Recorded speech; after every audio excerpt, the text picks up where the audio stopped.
વેરાવળમાં આહિર સમાજનું આક્રોશભેર આવેદનપત્ર આહિર નેતા હીરાભાઈ જોટવાની ધરપકડના વિરોધમાં આપ્યું છે। આવેદનપત્ર સરકાર દ્વારા કિન્નાખોરી રાખી એકતરફી કાર્યવાહીના આરોપ છે। મામલતદાર મારફતે સરકારને આપ્યું છે આવેદનપત્ર। જરૂર પડે તો આહિર સમાજનું વિશાળ સંમેલન બોલાવવાની તૈયારી છે। આહિર સમાજના આગેવાનો સહિત મોટી સંખ્યામાં યુવાનો જોડાયા હતા। જેકે સિંહ ગુજરાતી સાથે મહેશ વાજા, સોમનાથ। મેરામણભાઈ કિસાભાઈ પંપાણીયા, રહેવાસી આજોઠા, તાલુકો વેરાવળ, ગીર સોમનાથ।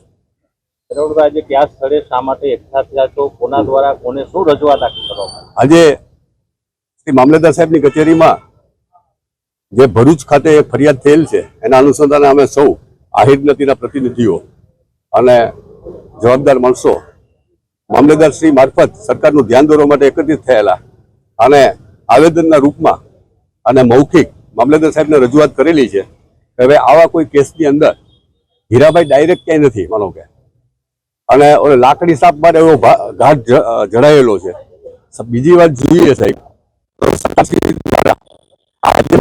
કામ હોય એમાં કોઈ અધિકારી કે કર્મચારી કે બહુ નહીવત છે। એમ માનો કે આજે દાખલા તરીકે 5 કરોડ રૂપિયાનો ખર્ચ કરવો હોય તો કોઈ એક માણસની ક્ષમતા એટલી 5 કરોડનો ખર્ચ કરવા માટેની હોય નહીં। સરકાર પાસે જે સ્ટ્રક્ચર હોવું જોઈએ સ્ટાફ વગેરે નથી, અને એવા સંજોગોમાં કંઈક ભૂલચૂકનો અવકાશ આવ્યો હોય દાખલા તરીકે, અને 3 થી 4 વર્ષ પહેલાનો કેસ છે, અને કોઈ પ્રતિનિધિઓ દ્વારા કરેલી ફરિયાદના ભાગે હીરાભાઈને એમ કે ભોગ બનાવે છે। હીરાભાઈ ડાયરેક્ટ એમાં કોઈ નામમાં નથી એમ, પણ એવડું કોઈ કામ હોય તો મજૂરથી માંડીને એના તલાટીથી માંડીને સરપંચથી માંડીને સરપંચના પ્રતિનિધિથી માંડીને હજારો માણસોનું ટોળું થાય ત્યારે મજૂરી યોજના પૂરી થાય એમ। આમાં ખોટી રીતે કોઈ પણ છોકરા ભોગ ન બને, અને સ્વાભાવિક કોઈ મટીરિયલ સપ્લાયર હોય, કોઈ કામ કરવાવાળી એજન્સી હોય, અને એવા સંજોગોમાં સંપૂર્ણપણે તટસ્થ તપાસ કરી અને ન્યાયના હિતમાં સરકારની ભૂલ સરકાર સ્વીકારે, એજન્સીની જે ભૂલ હોય એજન્સી સ્વીકારે, અને એમ કરીને જો વહીવટ ન થાય તો ડગલે ને પગલે આવા બનાવ બનતા રહેશે। મીંદડીને દૂધ પીવડાવવા જેવી વાત છે સાહેબ, મીંદડી કે દૂધ પીધા વગર રહી નહીં। એટલે આપણે સરકારનું પણ ધ્યાન દોરીએ કે સરકારે પણ પોતાના જે નાણાં હોય એનો દુરુપયોગ કાળજી રાખવી પડે, અને ઓલા તબેલામાંથી ઘોડા છૂટી જાય અને પછી 4-5 વર્ષે પકડવા જઈએ એના જેવી સ્થિતિ છે।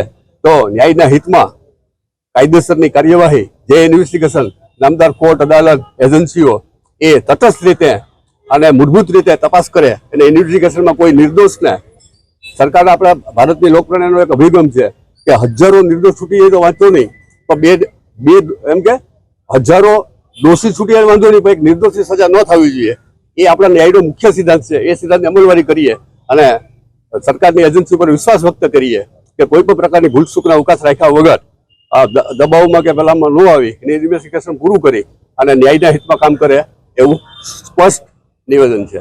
દિનેશ સોલંકી, આહિર યુવા આગેવાન, વેરાવળ। દિનેશભાઈ, કયા સ્થળે શેના માટે એકઠા થયો છો? શું તમારી માંગ?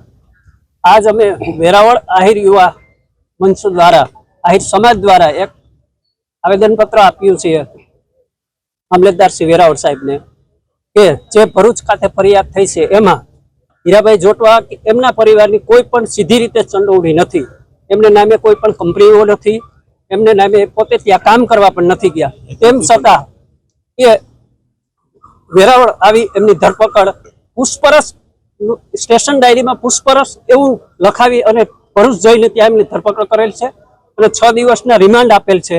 તો ન્યાયના હિતમાં અમે સાહેબ પાસેથી માગણી કરીએ છીએ કે તટસ્થ તપાસ કરવામાં આવે, ખરેખર નિર્દોષ છે। બાકી આગળની કાર્યવાહીમાં અમે મોટું આહિર સંમેલન બોલાવવા જઈ રહ્યા છીએ।